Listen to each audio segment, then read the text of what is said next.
Stop the Nazi games indeed. Hallo allemaal, daar zijn we weer, RHTV Live. We streamen natuurlijk live vanuit het mooie Maastricht. Ja, en voor de internationale publiek gaan we aanwijzen waar Maastricht nou precies ligt. So hello to you all from the Netherlands. We are streaming live from Maastricht. And of course, we're going to look at politics and geopolitics. And first of all, we're going to start with Thierry Baudet. Ja, we gaan Thierry Baudet naar voren halen, mensen. En ja, die heeft een clash gehad met demissionair minister-president Mark Rutte over Oekraïne. So Thierry had a clash with our prime minister, even though he's demissionary, and he had a clash about Ukraine. So we're going to take a look at Thierry Baudet and our leading prime minister. Hier heb je hem, Mark Rutte, de grote slang van de Nederlandse politiek. So this is the political snake, right? Our demissionary prime minister. We're going to take a look at this here. Oké, dan heb ik inderdaad een vervolgvraag. Want als de minister-president het heeft over Kiev en over de regering van Oekraïne, dan lijkt het dat we daar een verschil van inzicht hebben, omdat ik Oekraïne zie als een vazalstaat, die dus bestuurd wordt helemaal niet door Kiev, maar door Washington D.C. al sinds in elk geval 2014.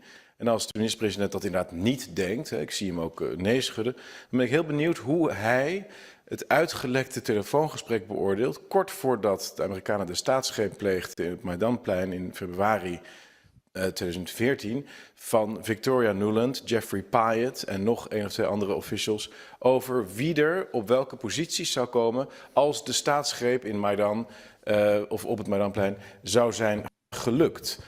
So he's basically talking about the coup in the Maidan, right? Victoria Nuland, Jeffrey Pyatt, who had made a phone call, right, to establish who will be in power and who won't be in power, right?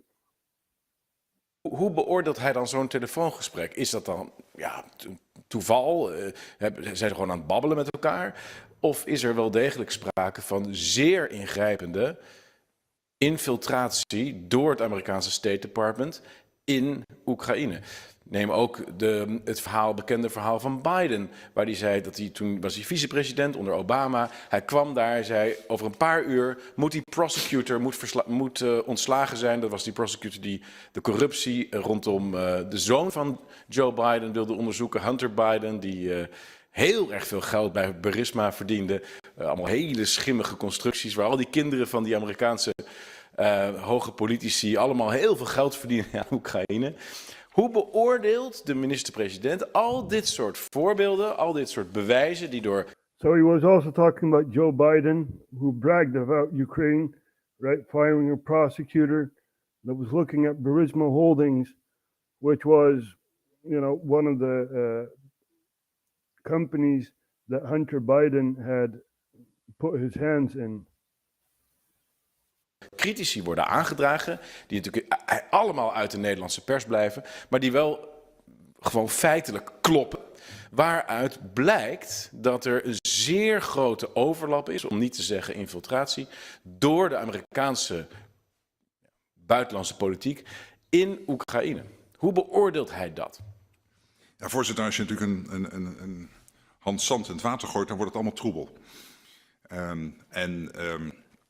Ik had al wel een paar... So he's asking, how do you judge Biden, for example, and Victoria Nuland, who are in Ukraine, Biden firing the prosecutor, Victoria Nuland putting people in power and stuff. How do you look at this? This was his question. Now we're going to get the answer. Dingen zeggen, er zijn natuurlijk aanwijzingen dat in Oekraïne ook sprake was van forse corruptie. Dat weten we. En de zaken die hier de heer Baudet noemt, ik kan dat niet allemaal precies inschatten en ik laat dat maar even voor zijn rekening. Maar feit is wel dat Oekraïne vanaf het afsluiten van het associatieakkoord. En uiteindelijk is dat ook gelukkig gelukt als Nederland om daar steun aan te kunnen geven eind 2016 na het referendum. So he's talking about the referendum that Netherlands had. We had a referendum about Ukraine, right? There was a trade agreement, and we basically said no. And he said yes. Dat Oekraïne weg is ingeslagen, die wel degelijk gericht is op meer aansluiting op Europa. Dat betekent dat ook de corruptie vanaf dat moment fors is bestreden. En dat nu in het kader van de EU-toetreding, terwijl ze ook deze oorlog moeten voeren, dat helemaal tot een prioriteit is verklaard. En we zien. So he's talking about the corruption in Ukraine. You know, when Ukraine wants to join the EU, they must first do something about the corruption. This is what he's saying. He's not saying anything about Joe Biden or Victoria Nuland. We zien daar de voortgang op, dat is ontzettend belangrijk. En we steunen ze erin om daarmee door te gaan. Maar het belangrijkste is dat op 23 februari 2022 Rusland, wat 4 keer groter is dan Oekraïne, 4 keer machtiger en 4 keer grotere economie heeft, 4 keer zoveel mensen, 4 keer zo'n grote krijgsmacht, dat land is binnengevallen. So he's talking about Russia attacking Ukraine, who's 4 times bigger army, landmass and stuff like that. And he sees it as a threat from Russia. En de overwinningsmars klaar had staan 10 dagen later in Moskou. Nou, die is nog niet plaatsgevonden, die overwinningsmars. En die gaat wat mij betreft ook nooit plaatsvinden. En dat inmiddels duizenden en duizenden en duizenden mensen zijn omgekomen. Dat is niet acceptabel. Dat raakt niet alleen al onze waarden. Het raakt ook de veiligheid uiteraard van het land zelf. Het raakt ook onze veiligheid. Want inderdaad. So he's talking about security, right? It's a priority for the security of Ukraine to get the corruption and stuff like that. And you know, he's not even talking about Victoria Nuland. Inderdaad, als Oekraïne zou verslagen zou worden, dan raakt dat direct ook onze veiligheid. En dat is ook mijn belangrijkste argument altijd richting Amerika. Men zit niet alleen in de NAVO vanwege historische redenen. Men zit in de NAVO omdat dit deel van Europa niet onder Russische invloed mag komen. Dat raakt namelijk direct de Amerikaanse veiligheidsbelangen.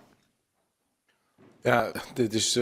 So basically, he was talking about the corruption and this and that, and it's a security priority, right, for the Netherlands to defend Ukraine.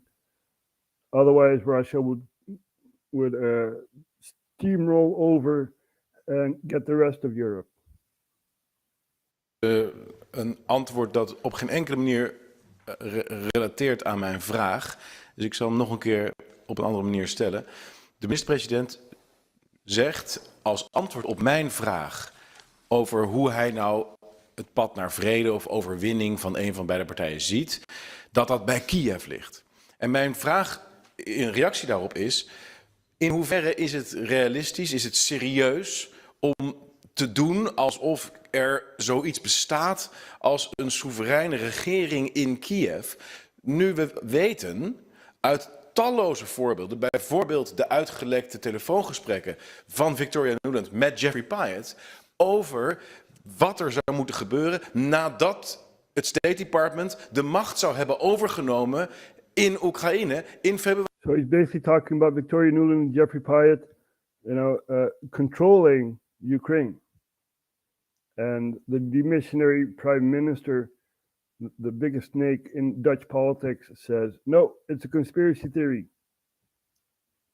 Februari 2014. Hoe reageert de minister-president op het feit dat Joe Biden als vice-president van de Verenigde Staten een verhaal, heel duidelijk, hij komt daar aan, die vent moet worden ontslagen binnen een uur, daar moet die persoon weg. Amerika regeert Oekraïne. Dat is toch een evident feit. En ja, precies, dank u wel dat u me bijvalt.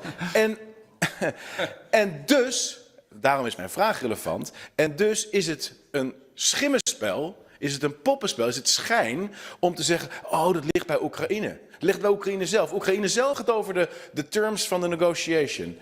Maar Oekraïne zelf wordt bestuurd door Washington D.C. Dus het is Amerika, met andere woorden, het is de NAVO die zelf zegt, wij helpen alleen maar een bondgenoot. Ja. Maar ze besturen zelf die bondgenoot. Het is een schimmenspel. So basically he's saying that Ukraine is being controlled by the US, right? The State Department. Now, we're going to hear the political snake say, it's all conspiracy theory. Daar kan de minister-president toch niet zich van afmaken over dit punt. De verhaal van de corruptie. Er wordt aan corruptie gewerkt, want Kolomoisky zit in de gevangenis. Come on. De minister-president. Ja, voorzitter, dit is echt volstrekte nonsens. Wat is er nonsens? Nee, Zal ik dan het woord is aan de minister-president. Dit is echt volstrekte nonsens, dat Oekraïne bestuurd zou worden door Amerika. Dit is allemaal conspiracy. Meneer Baudet, doet u dat op de websites waar u zich op uit. Dit is echt totale nonsens. So basically you're saying it's total nonsense. It's one big conspiracy theory, right? And, he's basically saying nothing happened. Ukraine is a sovereign state and they're not being controlled by America. Now, let's take a look at Victoria Nuland, right? We always play this on RHTVLive. We will never, ever forget. So here we have Victoria Nuland talking to Jeffrey Pyatt, right? Left, you have Victoria Nuland, right? That's Jeffrey Pyatt. And they were talking about, who will be in power in Kiev. When you're a high-ranking official talking about diplomatic efforts in Ukraine, the last thing you want to do is drop your guard. So that would be great, I think, to help glue this thing and have the UN help glue it. And, the EU. But that is exactly what reportedly happened between US Assistant Secretary of State Victoria Nuland and US Ambassador to Ukraine Jeffrey Pyatt. The exchange has since surfaced online, including the crude swipe at the European Union. The audio clip of a woman and man, said to be Nuland and Pyatt, hears them discussing strategies to work with the three main opposition figures. I don't think Kleitsch should go into the government. I don't think it's necessary. I don't think it's a good idea.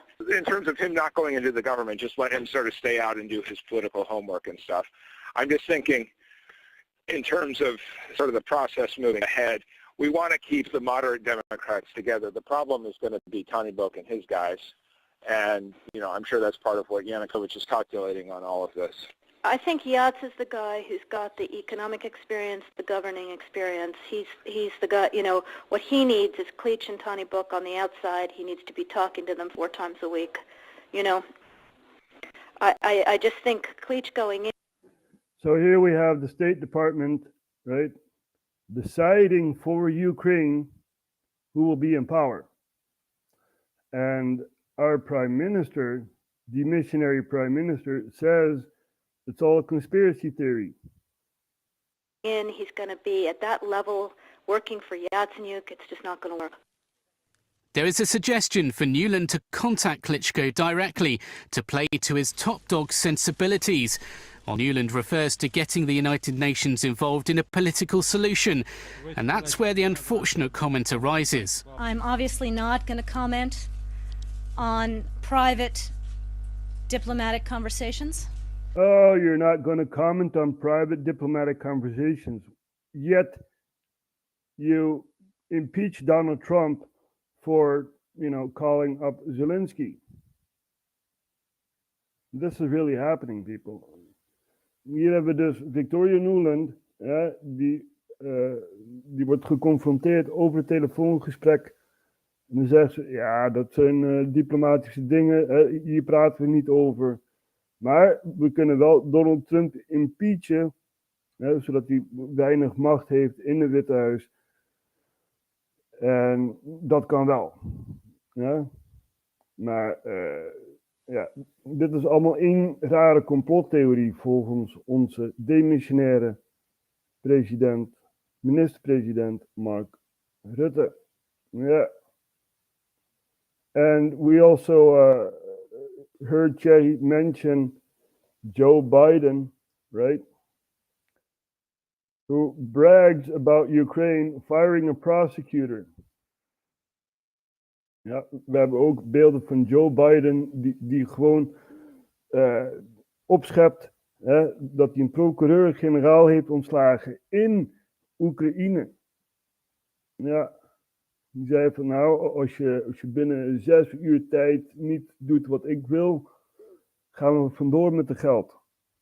Ja, Oekraïne zou heel veel geld krijgen van Amerika. Dus, we gaan even hier naar kijken. Joe Biden brags about Ukraine.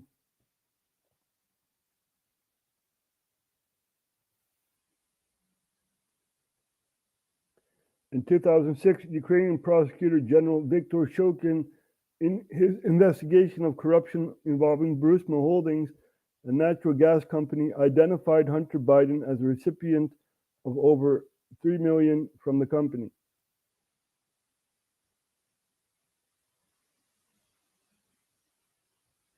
Not wanting this corruption exposed, Joe Biden swung into action using U.S. loan guarantees as hostage while demanding Shokin be fired. Amazingly, Joe Biden now brags about his actions in this matter.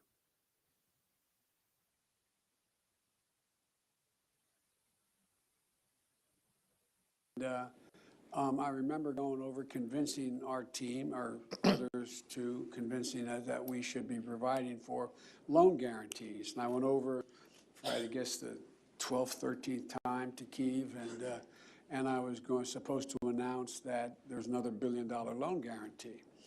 And I had gotten a commitment from Poroshenko and from Yatsenyuk that they would take action against the state prosecutor, and they didn't.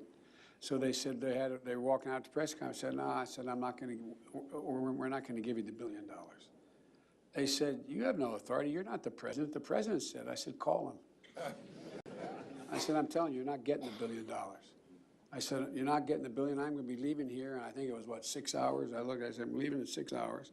If the prosecutor's not fired, you're not getting the money. Well, son of a bitch. Got fired. And they put in place someone who was solid. Someone who was solid, right? Someone who did not look at Hunter Biden and stuff like that. You know, it's really amazing. Hier hebben we dus Joe Biden als vicepresident. Onder Obama was hij dus de vicepresident. En die schept op dat hij een procureur-generaal heeft ontslagen. En zoiets allemaal. Maar dit is allemaal één rare complottheorie volgens onze minister-president. Het is toch onvoorstelbaar. It's unbelievable, you know, that our prime minister says, it's a conspiracy theory. It's not a conspiracy theory. Right? It's not a conspiracy theory. Het is geen complottheorie. Ja, Joe Biden heeft daadwerkelijk gewoon opgeschept dat hij dus een procureur-generaal heeft ontslagen. Dat is toch onvoorstelbaar. Dat kan toch niet waar zijn? En Rutte die zegt gewoon van, oh nee, is niet gebeurd. Nee, allemaal een rare complottheorie.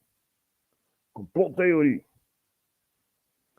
So our prime minister says it's one big conspiracy theory, whilst I'm showing you guys the images, right? It's not a conspiracy theory. This really happened. And if you call Ukraine a sovereign state, als je Oekraïne ziet als een soevereine staat, nou, daar hebben we nog iets moois voor je. George Bush senior, die was in de Rada en die heeft een heel speech gegeven over vrijheid, democratie, bla bla bla bla. So this is the president, George H.W. Bush, talking in the Rada, the Ukrainian parliament, about being free and stuff like that. We're going to take a look at this here. Well, first, thank all of you for that warm welcome. And may I take this opportunity to thank all people of Ukraine that gave us such a warm welcome, such a heartfelt greeting. Every American in that long motorcade and believe me, it was long, was moved and touched by the warmth of the welcome of the people of Ukraine. We'll never forget it. Chairman Kravchuk, thank you, sir.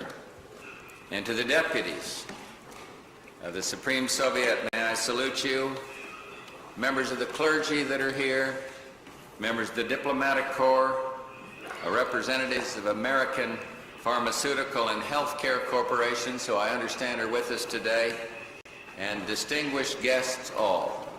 Barbara and I are delighted to be here. Very, very happy. We have only one regret, and that is that I've got to get home on Thursday night. I can still make it.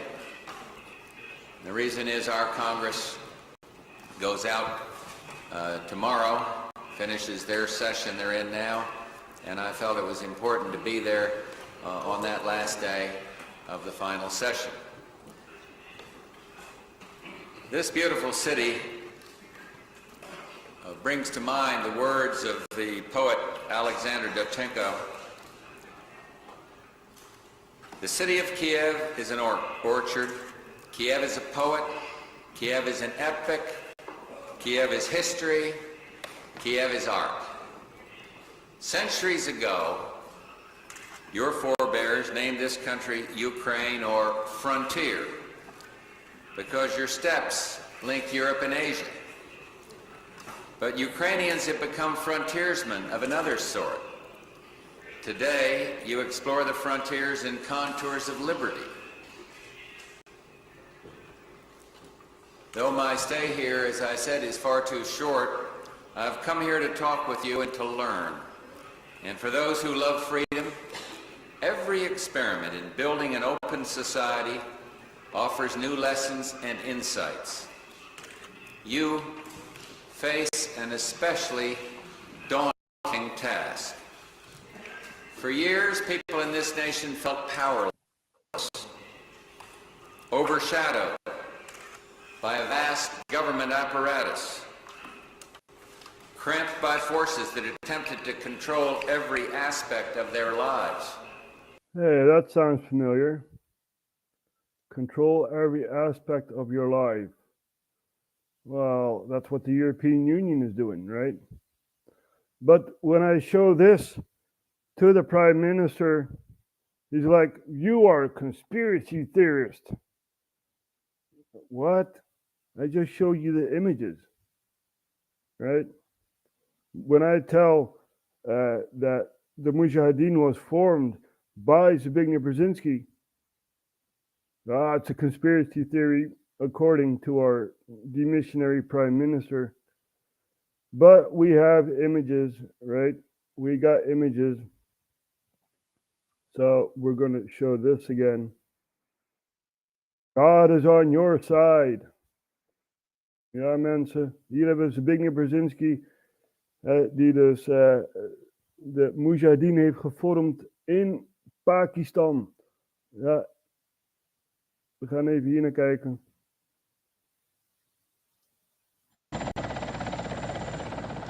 U.S. National Security Advisor Brzezinski flew to Pakistan to set about rallying resistance. He wanted to arm the Mujahideen without revealing America's role. On the Afghan border near the Khyber Pass, he urged the soldiers of God to redouble their efforts. We know of their deep belief in God, and we are confident that their struggle will succeed. You know, that land over there is yours. You'll go back to it one day because your fight will prevail and you'll have your homes and your mosques back again because your cause is right and God is on your side. So here we have the U.S. supporting the Mujahideen, right? Now, after the Mujahideen won against the Russians, they fended off the USSR from Afghanistan with the help of Rambo. And, you know, when that happened, the group fell apart into three groups, right? You had the Taliban, you had the Northern Alliance, and you had Al-Qaeda. Now, who did 9/11? Who did 9/11? It was Al-Qaeda. You created the monster that you're fighting. And it's not me saying that, right? Hillary Clinton said, we are fighting what we have made. We are fighting.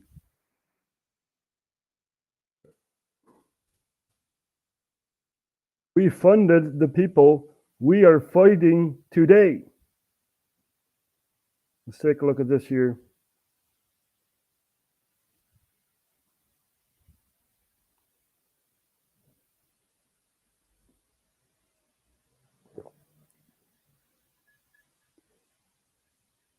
We also have a history of kind of moving in and out of Pakistan.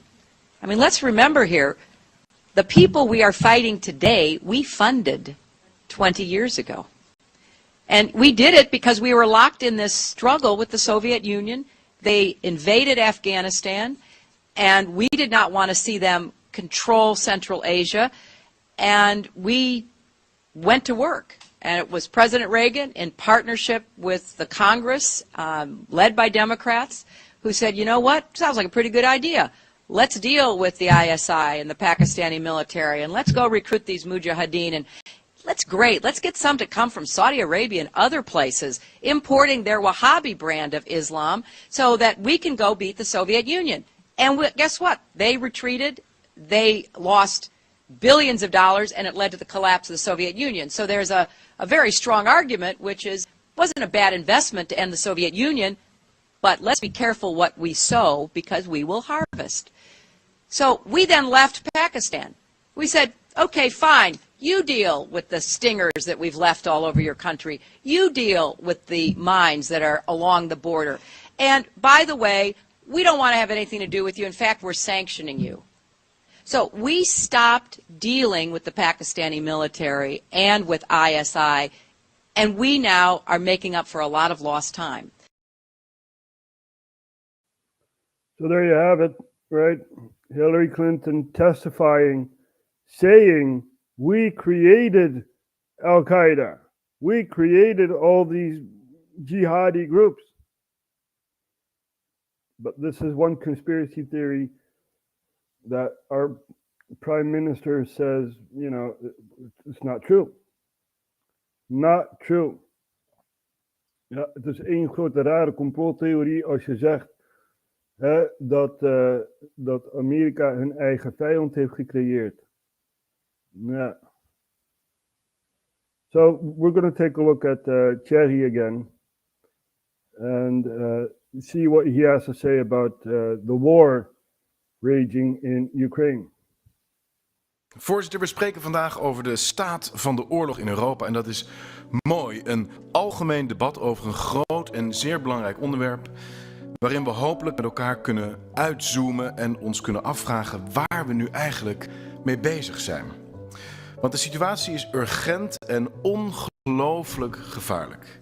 We dreigen in een kernoorlog te slaapwandelen. Onze hele economie zucht en kraakt en bezwijkt bijna onder de dramatische sancties die trouwens Rusland economisch alleen maar helpen. Honderdduizenden onschuldige jongens en mannen zijn een vreselijke dood gestorven in de loopgraven van de Donbass. En nadat onze F-16's al zijn gestuurd, speculeert men nu over het sturen van Nederlandse soldaten. Hoe stoppen we deze desastreuze escalatieladder? Hoe krijgen we zicht op vrede? Wat is nou een realistische uitkomst van de huidige situatie? Hoe stoppen we het bloedvergieten? Dat zijn wat mij betreft de vragen. Dit is een filmpje van gisteren, 15 uur geleden. Gisteren waren we dus niet live, hebben we dit niet behandeld. Maar goed, he's talking about the war in Ukraine basically. He's saying we're going towards a nuclear war, right? Whilst we're sleepwalking. Vragen die ons allen zouden moeten bezighouden, maar dat hoor ik nergens terug. Ik hoor alleen maar oorlogstaal, zwart-wit denken en stoere, kinderlijk naïeve veroveringsfantasieën. De ernst van de situatie waarin we ons bevinden lijkt maar niet door te dringen. Een atoomoorlog en daarmee een totale vernietiging van onze wereld is niet ondenkbaar. Daarbij wordt ons een volstrekt onjuiste voorstelling van zaken gegeven. Het verhaal dat in het Westen wordt verteld is dat het allemaal uit het niets begon in februari 2022. Zomaar ineens zou de wrede en irrationele dictator Vladimir Poetin besloten hebben om geheel unprovoked, zoals ze zeggen, So he's talking about Putin, basically, and he's saying,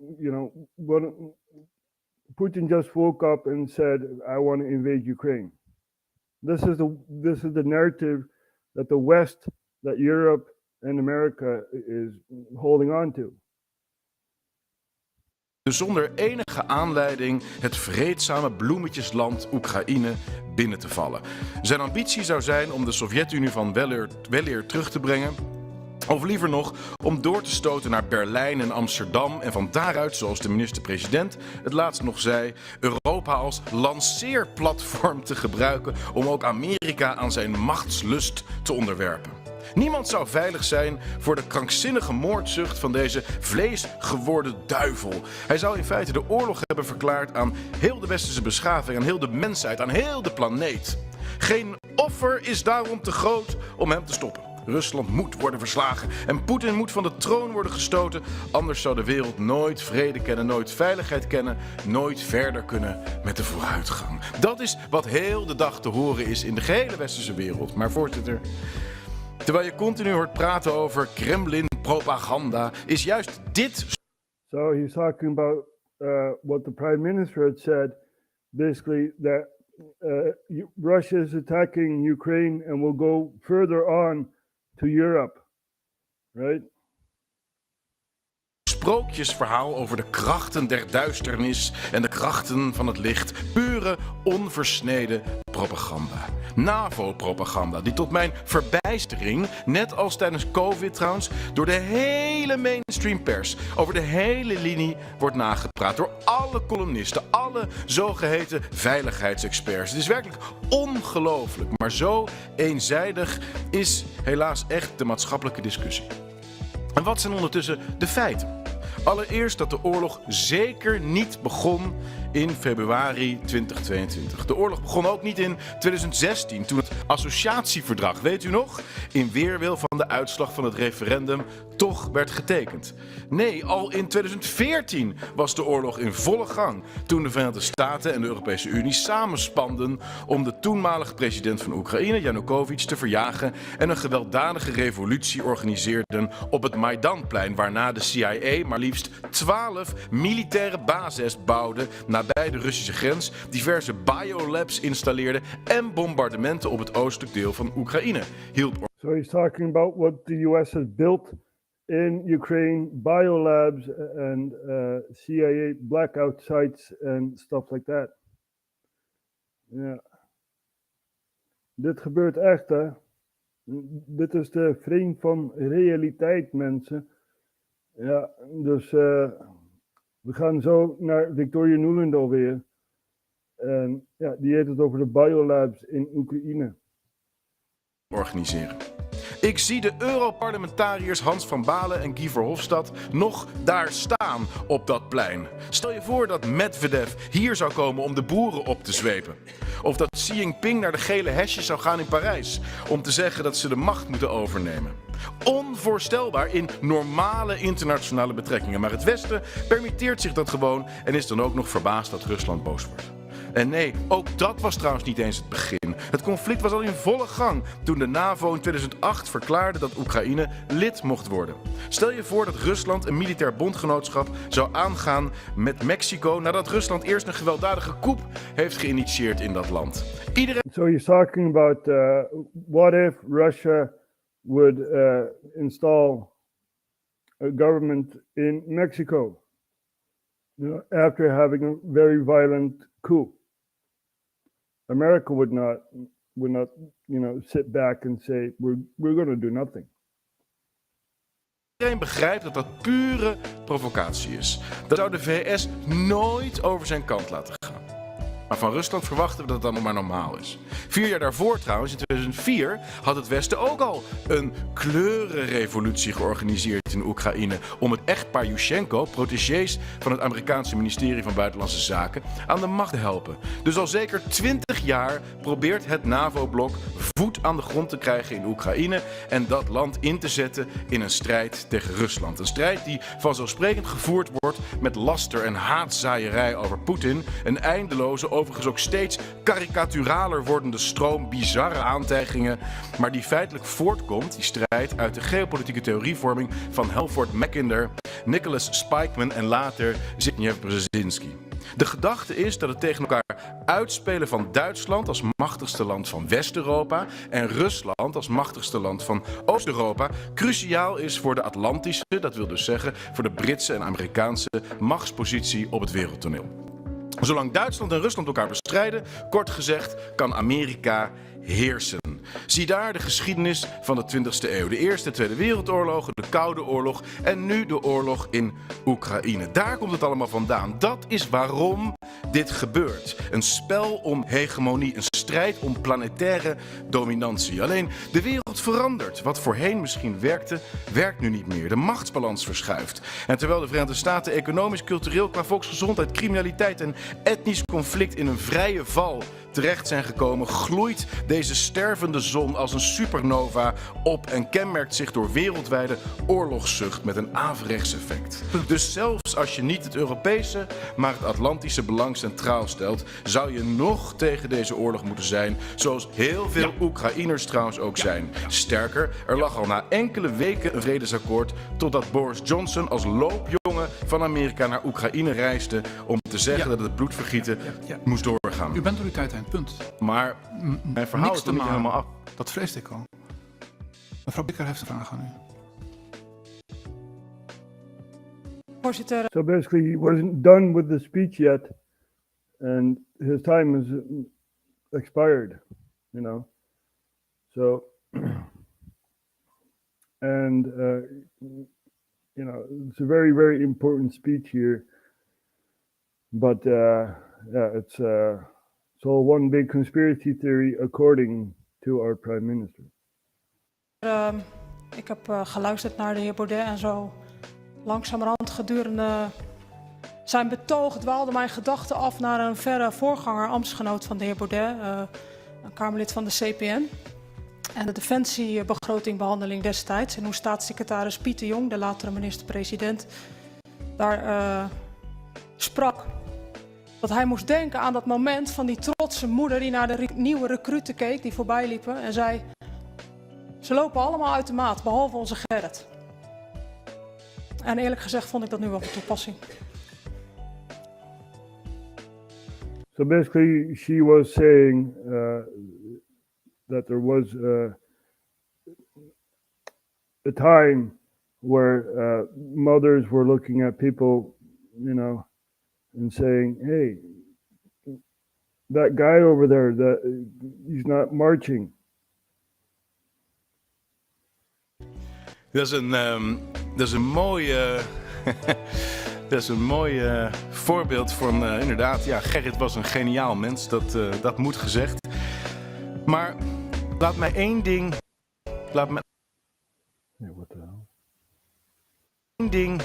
Laat deze Gerrit dan één ding zeggen. De oorlog is onwinbaar voor het Westen. De oorlog versnelt de neergang van de Pax Americana. We lopen het risico dat onze eigen zonen en dochters naar het front moeten. De oorlog vernietigt onze economie en welvaart en draagt het risico van een kernoorlog in zich. Het is niet onze oorlog, het is waanzin wat we aan het doen zijn. It's not our war, it's madness what we're doing here. That's basically what he's saying. You know? So we also have Victoria Nuland talking about biolabs in Ukraine, right? Oh, it's one big conspiracy theory. But when we ask Victoria Nuland in person, she will say, yeah, there are biolabs in Ukraine. So let's take a look at this here.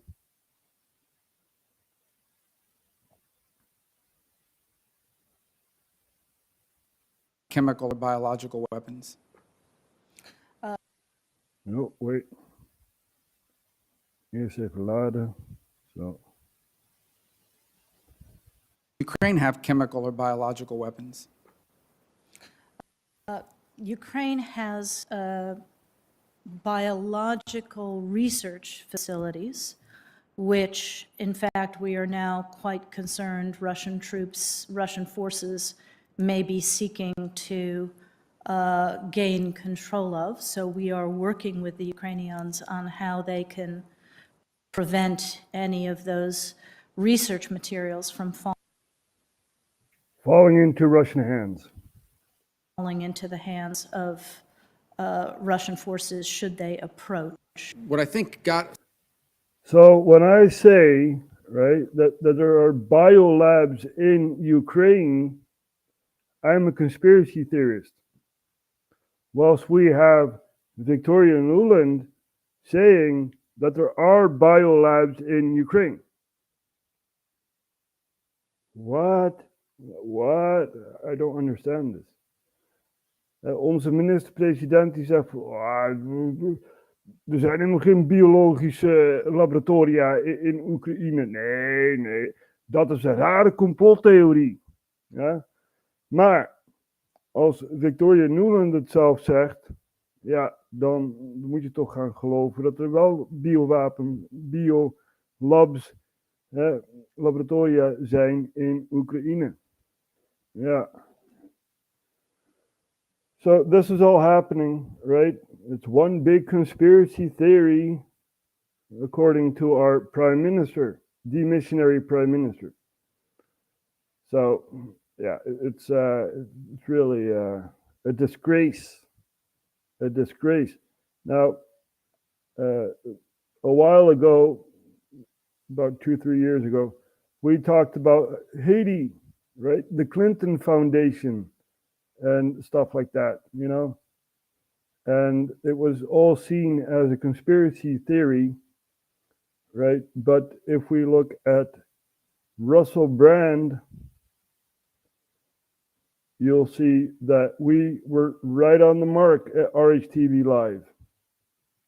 In Haiti, but was the first criminal gang that overtook Haiti, known as the Clinton Foundation. Hello there, you Awakening Wonders. Thanks for joining me on a voyage to truth and freedom. A voyage that will involve analysing, examining and deconstructing news stories. For example, at the moment, we are learning that Haiti has been overtaken by criminal gangs. It's a news story that's everywhere. What is the unique history of that nation, and how have US imperialist interests intersected with that country, specifically, notably, excitingly, the Clintons? We were talking about Haiti all the time. And now Russell Brand is doing the same. We hebben het de hele tijd over Haiti gehad, hè? De hele tijd. En nu doet Russell Brand precies hetzelfde. Praat ook over Haiti. And the Clinton Foundation, what have they done to destabilise Haiti, even when there were all sorts of exciting fundraising, earthquake relief things going on? The Clintons had their fingers in the till of Haiti and its economy in ways that are going to astonish and surprise you, unless, of course, you pay attention to independent media and then you go, yeah, I know them people are corrupt. I've known it for ages. If you want to support our work, click the link in the description. Become a part of our movement. We sell hats, look! Also, we're trying to change the world, and we make additional content that we can't put up anywhere else because it's simply too contentious. The keen-eyed among you will notice that in the Trump-Clinton battle of 2016, the subject of Haiti came up. It's a complex subject. It involves rice tariffs, indigenous agriculture in Haiti, and Bill Clinton pushing his state's interest and nation's interest in order to impecuniate and destabilize Haiti. But curiously, in them Trump-Clinton battles that many people enjoyed, I'm talking about Hillary Clinton this time, how many Clintons have they got? How long before that cat starts running a country? The subject of Haiti came up. Have a look at this. It's a criminal enterprise, and so many people know it. It's a criminal enterprise because she takes a tremendous amount of money, and you take a look at the people of Haiti. I was at a little Haiti the other day in Florida, and I want to tell you, they hate the Clintons because what's happened in Haiti with the Clinton Foundation is a disgrace. And you know it, and they know it, and everybody knows Secretary it. Well, very quickly, we at the Clinton Foundation spend 90% of all the money that is donated on behalf of programs of people around the world and in our own country. I'm very proud of that. We have the highest rating from the watchdogs that follow foundations, and I'd be happy to compare what we do with the Trump Foundation, which took money from other people and bought a 6-foot portrait of Donald. I mean, who does that? It just was astonishing. But when it comes to Haiti, Haiti is the poorest country in our hemisphere. The earthquake and the hurricanes, it has devastated Haiti.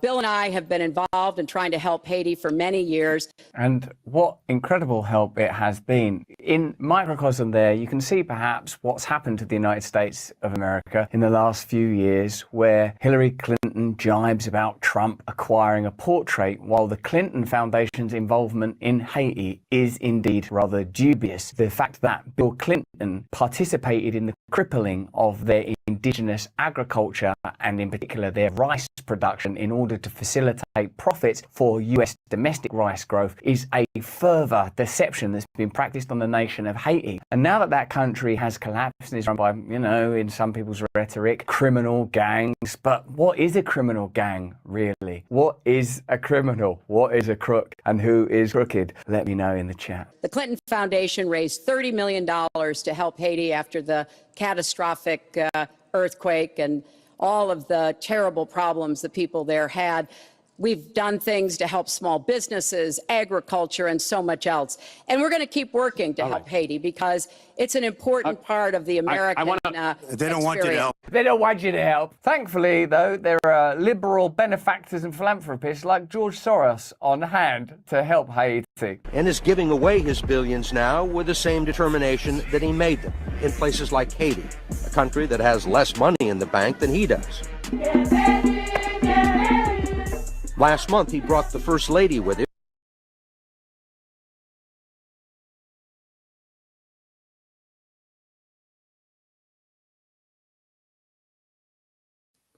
Here we have George Soros together with the First Lady in Haiti, right? So this is all happening, people. This is all happening, and it's a disgrace. We, as the Netherlands, gave a lot of money towards the Clinton Foundation. Millions and millions of euros, right? Nederland geeft miljoenen aan Clinton Foundation. 4.4 million euros we gave to the Clinton Foundation, right? So supporting a criminal enterprise is not really, nothing happening there, but when you talk about Russia, oh, Russia bad. Ja, dus het is niet, als je miljoenen geeft aan een criminele organisatie zoals de Clinton Foundation, is niks aan de hand. Maar Rusland, Rusland is fout. Rusland is fout. So let's take a look at Russia, basically, and the downfall of their relation with Europe. It was a breath of fresh air, and not only for Russians. It looked good and promising in the beginning, with the West appearing to welcome Russia's new leader. I have come to Moscow at an important time. Russia, after all, has a new president, a new government, a new Duma. Its economy is showing encouraging signs of growth. This gives Russia a pivotal opportunity to build on the strong record of engagement between our two countries. It is also an opportunity for the United States.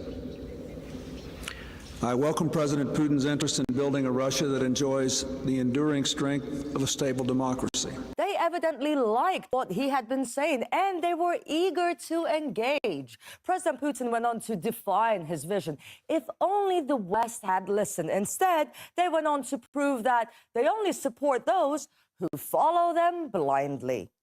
Yes, the assertion of democratic principles in international relations The ability to find a correct decision and readiness for compromise are a difficult thing. But then, it was the Europeans who were the first to understand how important it is to look for consensus over and above national egoism. We agree with that. All these are good ideas.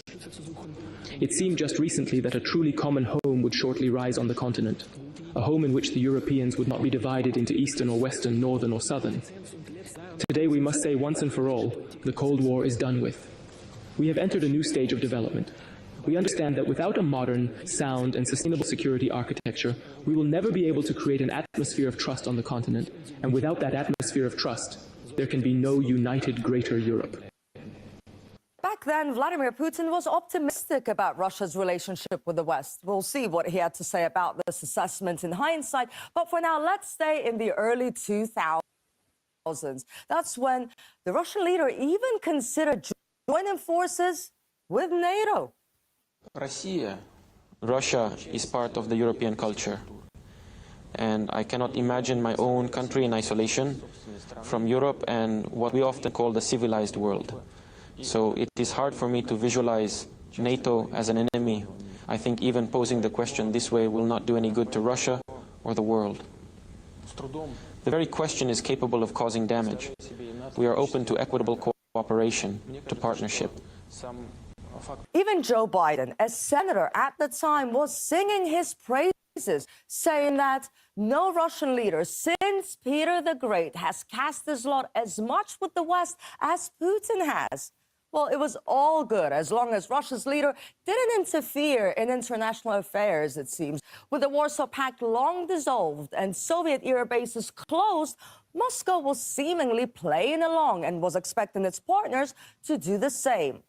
Washington, however, continued to expand NATO, withdrew from the anti-ballistic missile treaty while invading Afghanistan before it moved on to Iraq. Well, experts say that was the turning point.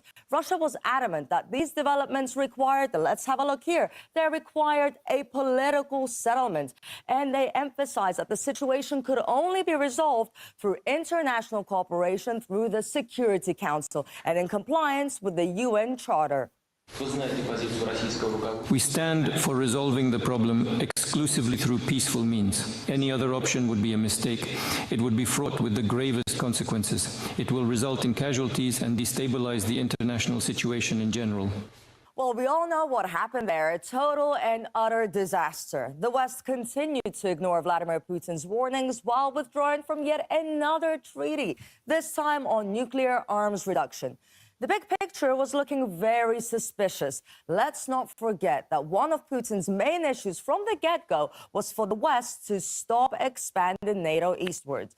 Russia naturally saw it. So we remember what happened in Smolensk, right? The Smolensk air disaster. Smolensk air disaster. So we're going to take a look at Smolensk air disaster. This is very important because Poland was looking at Russia as a stable partner, right?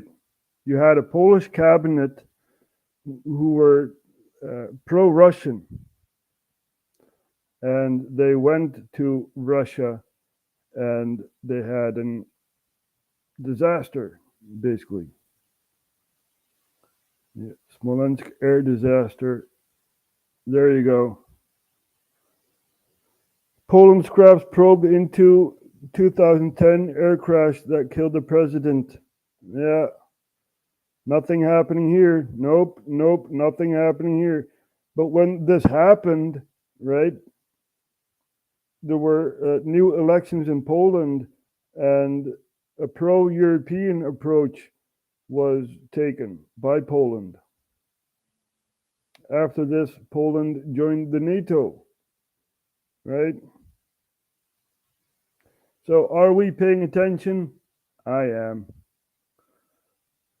We're going to close off. And of course, we're going to play a song from Ollie the Octopus. Ja.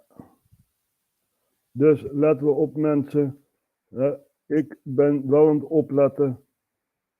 En ja. We gaan zo afsluiten en een liedje afdraaien. This is a scene over South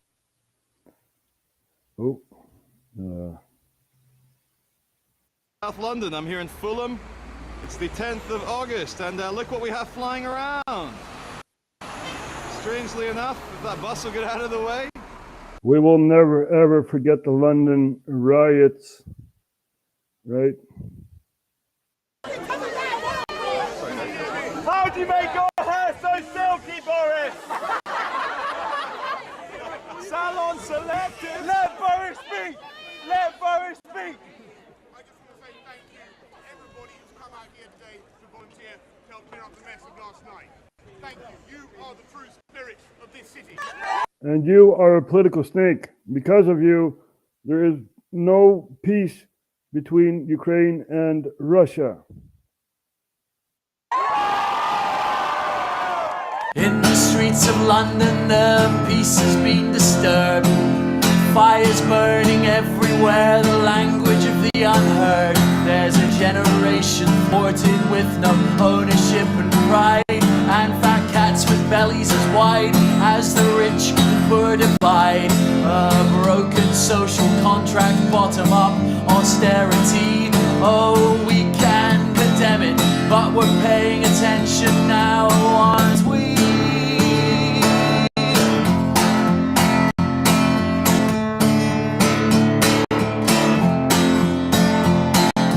Blame it on the hoodies, blame it on the feral youth. But remember, you were young once and you cared about the truth. We sold out to the free market, made a couple of billionaires, and all we got was this mess and McDonald's everywhere. Keep unemployment high, keeps the cost of labour low, keeps young men out on the streets, and well, what do you know?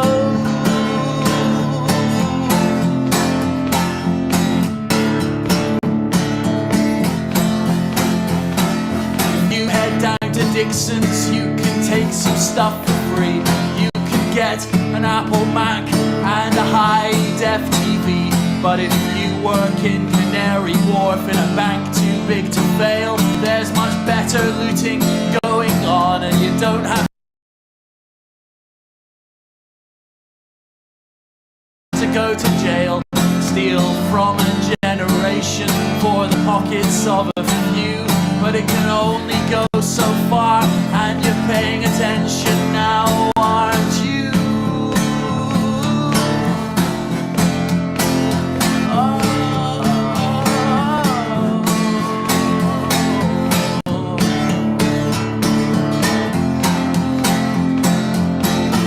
In the streets of London, the peace has been disturbed. Fires burning everywhere, the language of the unheard. There's a generation thwarted with no ownership and pride, and fat cats with bellies as wide as the rich and poor divide. A broken social contract, bottom up austerity. Oh, we can condemn it, but we're paying attention now, aren't we?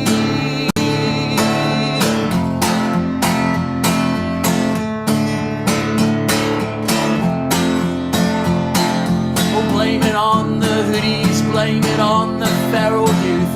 But remember, you were young once and you cared about the truth. We sold out to the free market, made a couple of billionaires, and all we got was this mess and McDonald's everywhere.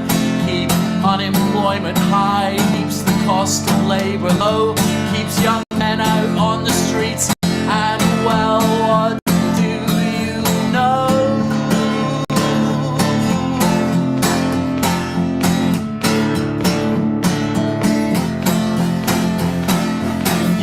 Down to Dixon's, you can take some stuff for free. You can get an Apple Mac and a high-def TV. But if you work in Canary Wharf in a bank too big to fail. There's much better looting going on, and you don't have to go to jail. Steal from a generation for the pockets of a few, but it can only go so far, and you're paying attention now, aren't you?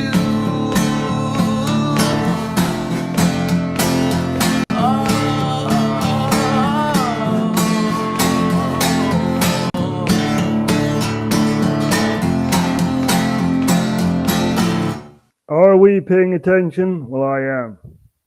Right? I am. Letten we op, mensen? Ik wel. Ik let wel op. Ja. Dus we gaan er vandoor. Zondag zijn we er weer. En dan geven we weer wat geopolitiek nieuws. So we will be back Sunday giving you geopolitics. And if something happens tomorrow, we will go live, right? Something world shocking. Dus als er morgen iets gebeurt, wat de wereld beweegt, dan zijn we wel live. Maar zaterdag is normaal een vrije dag. Dus, doei. En tot de